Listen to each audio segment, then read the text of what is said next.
Do you like when you log into Facebook and you see memories from 8 years ago, last year? Who knows how long? Depends on how long you've been on Facebook and if you made a post that day. Sometimes the posts are cute. You want to share them with new friends, so you reshare it. Sometimes that post isn't really what you want, or maybe it's a special occasion and you're thinking, I know there's a better one. Maybe it was a birthday or an anniversary or a car show.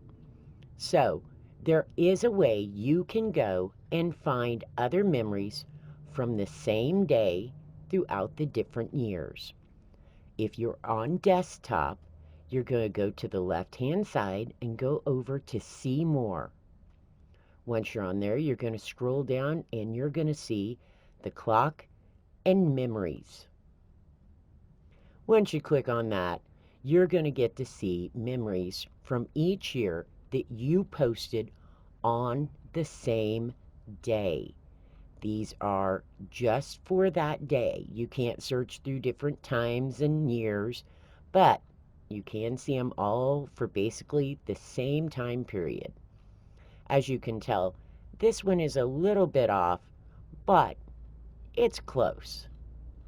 So, there you go. Easy to find, fun memories to share, especially if you know there was something cool on that day. All right, when you're on your mobile app, you're going to open up your Facebook. Now, I'm going to say I am on Android, so your iOS may be a little different.